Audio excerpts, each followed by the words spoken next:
Brought to you by Sharda University. Where the software engineer meets the gifted content writer. The world comes together at Sharda University. 1.5 crore रुपए की 200 kilo चांदी की ईंटें, आज की कीमत 5 करोड़ रुपए। लगभग 8 लाख रुपए का चांदी का दीपक और लगभग 78 लाख रुपए की चांदी। दावा है कि ये सब राम मंदिर ट्रस्ट को दान में दिया गया, लेकिन अब सवाल उठ रहा है, ये चांदी आखिर है कहाँ? आरोप लगाने वालों का कहना है कि न रसीद मिली, न इस्तेमाल का कोई हिसाब दिया गया। तो क्या सच में दान की गई चांदी गायब है या इसके पीछे कोई और कहानी है? एसआईटी ने अपनी जांच में चांदी का पता लगा लिया है।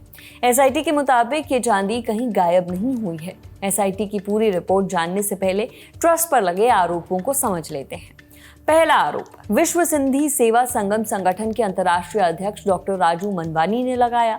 उन्होंने दावा किया कि 26 जनवरी 2021 को सिंधी समाज की तरफ से 1.5 करोड़ रुपए कीमत की 200 किलो चांदी यानी 1-1 किलो की 200 ईंटें श्री राम जन्मभूमि तीर्थ ट्रस्ट के महासचिव चंपत राय को सौंपी गई थी। डॉक्टर मनवानी ने आरोप लगाया कि उन्हें दान में दी गई चांदी की ईंटों की ना ही रसीद दी गई, ना ही आज तक ये बताया गया कि इन ईंटों का इस्तेमाल कहाँ हुआ है। दूसरा आरोप लगाया India Boolean and jewellers association यानी IBJA के उत्तर भारत के प्रमुख अनुराग रस्तोगी ने। उन्होंने कहा, जब राम मंदिर की शुरुआत हुई थी तब मैंने अपने परिवार की तरफ से 3 किलोग्राम का चांदी का दीपक बनवाया और उसको गुप्त दान दिया। चंपत राय ने ही गुप्त दान की इजाजत दी थी। जब तक नया मंदिर नहीं बना तब तक वो अखंड ज्योति मंदिर में जलती रही, लेकिन नया मंदिर बनने के बाद उसका क्या हुआ, उसे कहाँ रखा गया, इसका कुछ पता नहीं चल पाया। जिस समय राम मंदिर की स्टार्टिंग हुई थी, जब बाल रूप में प्रभु पहले मंदिर में विराजे थे, उस समय हम सबके भी मन में आया कि भगवान श्री राम का इतना भव्य मंदिर बन रहा है और हमारे अयोध्या धाम में बन रहा है। शायद हम सब जीवन में बहुत भाग्यशाली हैं कि हम इसको देख रहे हैं।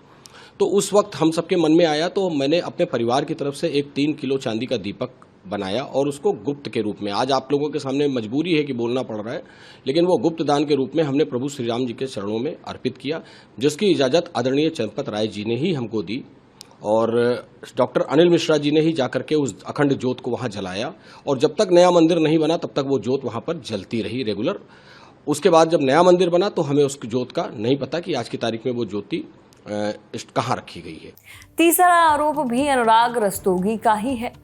उन्होंने कहा कि मैंने खुद दान देने के साथ साथ कई सदस्यों से अपील भी की थी कि वो भी कुछ दान करें, जिसके बाद देश भर से दान आया और कुल 34 किलो 644 ग्राम चांदी इकट्ठा हो गई। उस चांदी को लेकर हम अयोध्या गए।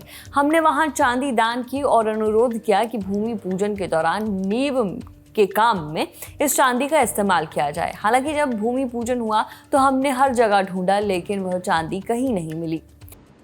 सारी चांदी हमने एक पत्र बना करके एक इस निवेदन के साथ कि जब भी राम जन्मभूमि का ये भूमि का जब ये होगा भूमि पूजन, उसमें ये चांदी हम सब की तरफ से श्रद्धा के रूप में उनकी नींव में लगाया जाए। लेकिन जब भूमि पूजन हुआ उस समय हम सभी को वो चांदी की हम लोगों ने बहुत देखा, बहुत ढूंढा, लेकिन वो चांदी हमें कहीं दिखी नहीं। लेकिन चूंकि हम लोगों ने दान दिया था और श्री राम जी के आस्था पे हमारा कोई सवाल नहीं था, न ट्रस्ट पे कोई हमारी आस्था के ऊपर कोई सवालिया निशान था, ना ही चंपत राय जी के कोई हमारे व्यक्तित्व पे कोई सवालिया निशान था, ना ही हमारा कोई अनिल मिश्रा जी के व्यक्तित्व पे निशान था, तो हम लोगों ने कभी पलट करके इसलिए नहीं पूछा कि श्री प्रधानमंत्री जी का प्रोटोकॉल था, बहुत बड़ा प्रोटोकॉल होता है, शायद उस समय वो चांदी उस समय न लगाई गई हो, लेकिन बाद में बहुत सारी जगहों पर भी चांदी का उपयोग किया जा सकता है। तो हमें लगा ट्रस्ट ने उसका बहुत ही कायदे से सदुपयोग किया होगा। और आज भी मुझे ऐसे ही लगता है, क्योंकि मुझे जिस समय ये चांदी मैंने जमा कराई तो वो सारी चांदियों का मुझे पूरी रसीद दी गई। ऐसा नहीं है कि उन्होंने हमें रसीद नहीं दी। 34.5 किलो की भी हमें रसीद मिली, 4.5 किलो की भी मिली, जो 1 किलो का कलश गया था उसकी भी रसीद मिली। तो कोई अविश्वास का सवाल नहीं पैदा होता। अब आरोप लगे तो एसआईटी ने चांदी का पता लगाने के लिए तहकीकात शुरू की। आज तक से जुड़े आशीष श्रीवास्तव की रिपोर्ट के मुताबिक एसआईटी ने राम मंदिर में चढ़ावे से जुड़े मामले की जांच के दौरान ईंटों से जुड़े सभी रिकॉर्ड्स की भी जांच की। जांच में पाया गया कि सोशल मीडिया पर वायरल किए जा रहे कई दावे और आरोप रिकॉर्ड से मेल नहीं खा रहे हैं। एसआईटी की जांच में अनुराग रस्तोगी की तरफ से दान की गई चांदी को लेकर किए गए दावों को भी सही नहीं पाया गया। एसआईटी के मुताबिक श्री राम जन्मभूमि तीर्थ क्षेत्र ट्रस्ट के रिकॉर्ड्स में चांदी के दान का पूरा विवरण है। रिकॉर्ड्स के मुताबिक पहली बार 21 जुलाई 2020 और 28 जुलाई 2020 के दौरान कुल 38 किलोग्राम चांदी दान में मिली थी।